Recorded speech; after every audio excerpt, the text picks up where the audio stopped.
दूर नगरी बड़ी दूर नगरी, दूर नगरी बड़ी दूर नगरी, कैसे आऊं कनाई तेरी प्रेम नगरी, बड़ी दूर नगरी, दूर नगरी बड़ी दूर नगरी।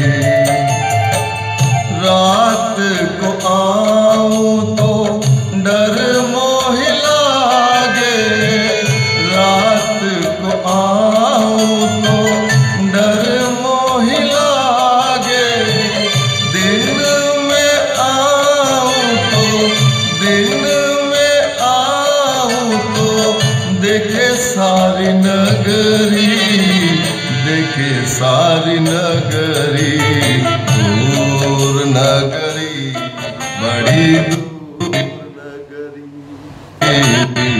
दूर नगरी बड़ी दूर नगरी, कैसे आऊं कनाई तेरी प्रेम नगरी, तेरी प्रेम नगरी, प्रेम नगरी। 17वां अध्याय श्रद्धात्रय विभाग योग। प्रभुता को सब मरत है, प्रभुता मरे न कोई, जो कोई प्रभु को मरे तो प्रभुता चेरी होए। इस अध्याय में प्रभु श्री कृष्ण ने सात्विक सदा कैसी होनी चाहिए बड़े ही ज्ञानमय निरूपण करते हुए अर्जुन और हम सबको बताया है कि एक मनुष्य बहुत धन खर्च करके कोठियां बनवाता है, पर जो लोग और लोग भी उसमें रहते हैं, क्या उन्हें उस मकान अथवा कार का सुख भोगने को नहीं मिलता? क्या ऐसा भी होता है कि घर में भोजन उसी को मिले जो उसे पकाए और बाकी लोगों को ना मिले? इसीलिए जो मनुष्य अपनी बुद्धि के अनुसार शास्त्रों का मार्ग जानता है, उसका अनुकरण जो कोई श्रद्धापूर्वक करता है, यदि वह मूर्ख भी हो तो भी तर जाता है। सदाचार के कारण लोक में वो यथेष्ट महत्व प्राप्त करता है, दुखियों और पीड़ितों की सेवा करता है। सब तीर्थों से श्रेष्ठ माता पिता है, जिनकी सेवा में अपना शरीर न्योछावर कर देता है। ज्ञान दान करते समय वह सदा ही अपने गुरुदेव का भजन करता है, उसके सब दुख बिल्कुल दूर हो जाते हैं। वो सदा संयम पूर्वक रहते हुए, सदाचार करते हुए देहाभिमान के समस्त दोषों को जलाकर भस्म ही कर देता है। जन्म धारण के समय तो स्त्री का स्पर्श करना ही पड़ता है, पर उसके बाद अपने आप को दूर और मुक्त रखना चाहिए। और जब इस तरह से शरीर का रहन सहन शुद्ध और सरल होने पर जानना चाहिए कि अब शरीर तब अपनी पूर्णता पर है। उसकी जिह्वा से निकला हर शब्द सुनने में मधुर अमृत रस के समान प्रिय लगता है। वह बहुत ही कम बोलता है और अपनी वाणी को वेदशाला ही बना लेता है, जिसमें सद्गुरु वाचिक तप अपनी पूर्णता पर है। भगवान ने बताया कि इस तरह शारीरिक और वाचिक तप होने से समस्त झगड़े, संकल्प, विकल्प समाप्त होकर मन आत्म रूप में स्थिर हो जाता है। मन की चंचलता का अंत ही हो जाता है। जिस प्रकार हाथ की हथेली में बाल नहीं होते ना, उसी प्रकार मन में विषय वासनाओं का कहीं नाम नहीं होता। तब मानो मानसिक तप अपनी पूर्णता पर है। इस प्रकार मैंने मनसा वाचा कर्मणा के तप बताए हैं, और ये तप शुद्ध सात्विक वृत्ति से फल प्राप्ति की सारी आशाओं का परित्याग करके ही किए जाते हैं। यदि वो भेदभाव करे, बड़प्पन के शिखर पर बैठना चाहे, अधिक सम्मान प्राप्त करने हेतु विश्व की स्तुति का पात्र बनना चाहे, सारांश तो यही है कि कभी कभी असमय ही एक बादल आकाश में आकर खूब जोर जोर से गर्जना करके जब पूरे ब्रह्मांड को ही गुंजा देता है, फिर क्या वो बादल पल भर भी ठहरता है? नहीं। इसी प्रकार स्वयं को सम्मानित कराने का आचरण करने वाला मानव स्वर्ग लाभ से तो वंचित होता ही है, इस संसार में होने वाली कीर्ति से भी सदा सदा के लिए वंचित हो जाता है। कुछ लोग अपने शरीर को तप की संज्ञा देकर अनेक प्रकार के कष्ट देते हैं। जैसे श्वास रोककर उपवास करते हैं, तो कुछ लोग बर्फ की तरह ठंडे पानी की नदी में गले तक खड़े होकर साधनाएं करते हैं। वे इस तरह शरीर को यातनाएं देकर किया गया तप केवल दूसरों का नाश करना ही होता है। यह अवस्था उस पत्थर जैसी होती है जो अपने ही भार के कारण नीचे की ओर लुढ़कता जाता है। वो स्वयं को तो चूर चूर करता ही है, रास्ते में जो भी उसके मार्ग में आता है उन्हें भी चूर चूर कर डालता है। उसी को तामस समझना चाहिए। दया निधान श्री कृष्ण ने सात्विक दान के लक्षण भी इस तरह समझाए। जब मनुष्य का भाग्य सचमुच उदय होता है, तब शुभ समय जीवन सखा और धन संपत्ति तीनों का योग हो जाता है, और तभी दान के योग्य स्थल और पात्र भी मिल ही जाते हैं। किंतु दान ठीक वैसे ही मर्यादा पूर्वक करना चाहिए, जिस प्रकार एक पत्नी अपने पति के सामने मर्यादा पूर्वक जाती है। अर्थात दान देते समय किसी भी प्रकार की आकांक्षा अपने मन में ना आने पाए, और दान देने के लिए जो पात्र ढूंढा जाए वह ऐसा ही होना चाहिए जो लिए हुए दान का बदला कभी किसी प्रकार से चुका ही ना सकता। दान देते समय ना तो किसी प्रकार का भेदभाव मन में हो कि मैं दाता हूं, पर जिसे दान दिया जाए उपयुक्त मूर्तिमान शुद्ध पुरुष हो, सदाचारी हो, पवित्र स्थान हो तथा पूर्णिमा अथवा अमावस्या का पुण्य पर्व काल होना सबसे ही श्रेष्ठ है।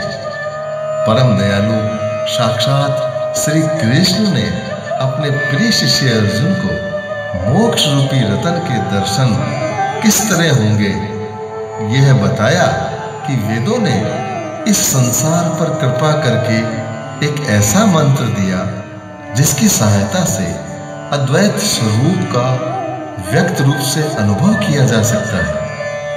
उस मंत्र का उच्चारण करके ब्रह्म को पुकारने पर वह पीछे होने पर भी सामने आ जाते हैं। किंतु इस मंत्र का ज्ञान उन्हीं को होता है जो वेद रूपी पर्वत के नगर में ब्रह्म की पंक्ति में बैठे रहते हैं। श्री ब्रह्मा में भी इसी नाम की सहायता से षष्ठी उत्पन्न करने की सामर्थ्य आई। जिस नाम मंत्र के प्रभाव से प्रजापति ब्रह्मा ऐसा अद्भुत कार्य कर सके, वह समस्त मंत्रों का अधिपति प्रणव अर्थात ओंकार है। यही उस नाम का पहला वर्ण है। उसका दूसरा वर्ण है तत् और तीसरा वर्ण है सत। ओम तत्सत। सार रूपी इस सुंदर पुष्प की सुगंधि का तुम उपभोग करो। इस नाम के साथ सात्विक कर्मों का आचरण करने वाला कैवल्य को भी अपना दास बना लेता है। किंतु जैसे अनेक साधु संतों के घर आ जाने पर उनका उपयुक्त आदर सत्कार यदि ना हो सके तो अपने पास की पुण्याएं भी नष्ट हो जाती हैं, या फिर अनेक अलंकार मिल जाए पर यह समझना बहुत ही कठिन है कि उन्हें धारण किस प्रकार से किया जाए। ठीक इसी प्रकार समय पर कर्म होता हो और मंत्र का स्मरण होता रहे, पर उसके विनियोग का ज्ञान न होने पर सब कुछ निष्फल हो जाता है। इस मंत्र का विनियोग बताते हुए भगवान ने बताया, जो अनेक प्रकार के यज्ञ कर्म करके आहुति देते हुए इस माया जनित संसार के मोह का त्याग करते हैं, सुपात्र को न्याय से प्राप्त धन का दान उपयुक्त स्थान व काल में करते हैं, वे सदा एक दिन भोजन करते हैं और एक दिन नहीं, व्रत करते हैं तथा उपवास करके अपने शरीर की धातुओं को सुखाते हुए तपस्या करते हैं। वे कहते हैं कि तत्रूपी जो ब्रह्म है उसी को हमारी क्रियाएं फलों सहित अर्पित हो। पर ध्यान रखना है, वेद जो परम पिता के मुख है सबको चिल्ला चिल्ला कर कह रहे हैं कि कर्तव्य के अभिमान के कारण ही ब्रह्म आपसे अलग रहता है। अतः अपने ही स्वरूप का प्रत्यय होने के लिए ये शत शब्द रखा गया है। सावधान होकर किया गया प्रयोग हर कर्म को निर्मल कर देता है। इस शब्द का इतना महत्व है कि यदि रहस्य का ध्यान रखकर जब इस नाम का विचार करोगे तो तभी जान पाओगे कि ये शब्द केवल पर ब्रह्म ही है। सूर्योदय के समय सूर्य स्वयं ही अपने आप को प्रकट करते हैं, उसी तरह यह नाम भी अपने पर ब्रह्म स्वरूप को स्वयं ही प्रकट करता है। यह तीन वर्णों का समूह ही है, इसे ही तुम प्रत्यक्ष ब्रह्म समझो। इस नाम की श्रद्धा बराबर बढ़ती रहे तो जन्म बंधन से मुक्त होकर जिस जिस कर्म में इस शब्द का प्रयोग होगा वह कर्म मानो वेद के अनुष्ठान के समान ही हो जाएगा। आप योगेश्वर श्री कृष्ण की महिमा सुन रहे हैं। मुझे आपसे केवल इतना प्रसाद इस रूप में देने की कृपा करें कि आप इसे ध्यान से सुने और देखें। इसमें बताया गया है कि यदि अज्ञानी भी मोक्ष प्राप्त करने की इच्छा करता हो तो उसे किस रास्ते पर जाना चाहिए। भगवान ने बताया है कि गौतम ऋषि गंगा नदी को पृथ्वी पर लाए, तो क्या गंगा गौतम ऋषि के लिए ही पवित्र गंगा थी और दूसरों के लिए वो साधारण नदी थी? नहीं, वो सभी के लिए पवित्र गंगा नदी ही थी और है। इसलिए जो मनुष्य बुद्धि के अनुसार श्रद्धा से शास्त्रों का अनुसरण करता है, यदि वह मूर्ख भी हो तो भी तर जाता है। आइए देखते हैं। सात्विक हो जिसकी श्रद्धा, सात्विक हो जिसका उत्साह, सात्विक करे यज्ञ और दान, सात्विक जिसका तप और ज्ञान।